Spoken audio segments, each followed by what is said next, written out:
Yeah, I have an art background, and then that led to a sort of teaching art in secondary schools, in primary schools, and some museum spaces.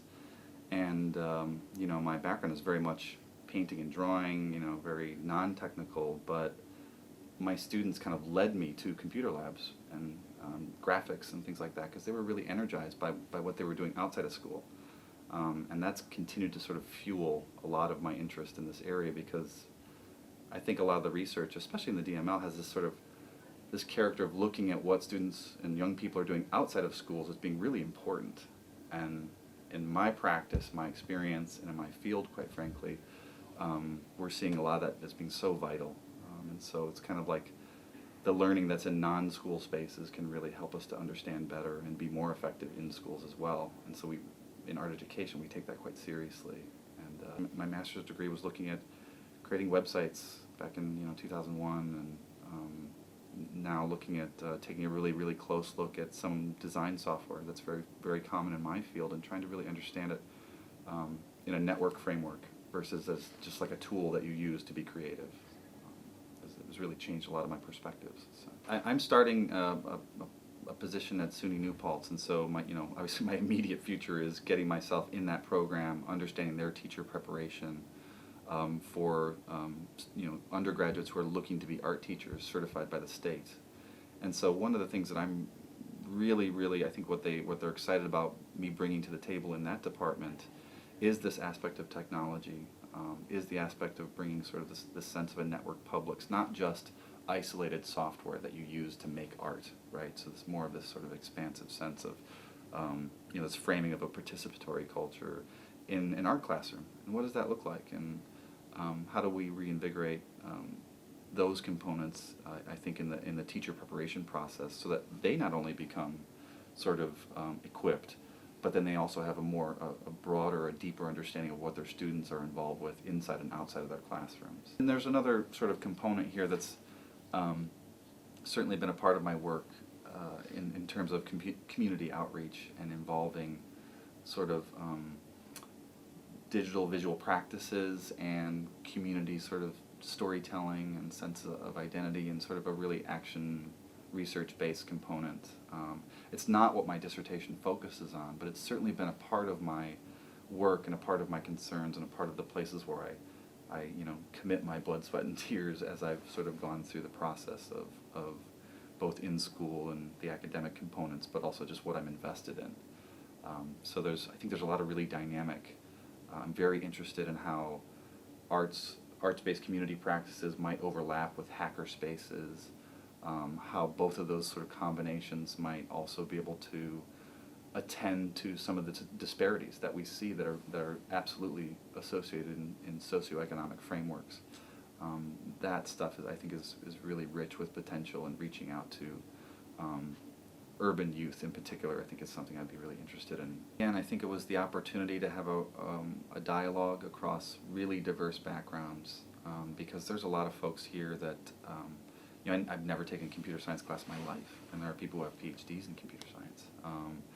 A lot of folks dealing with games, and I'm not someone who deals with games, but I see such a rich conversation coming out of that. And so I think for me the dynamic was this component of starting with the participants, the research participants, so the young scholar or new scholars. Young is such a strange word, but starting from there, and then having that sort of energy sort of pull in resources that were around us. And there were rich resources presented to us at the universities that we visited, the scholars, certainly the senior scholars, and these prominent figures that we had access to in a pretty intimate setting.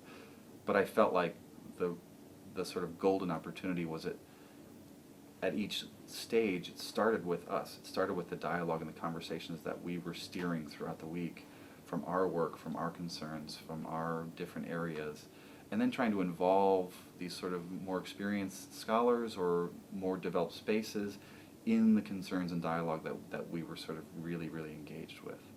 And I think that I've been in situations where it's just the opposite. You're invited to have this sort of dialogic experience, and what it turns into be is sort of like, kind of a promotional aspect to where you're being exposed to what somebody else is doing, and there's really no rich dialogue there.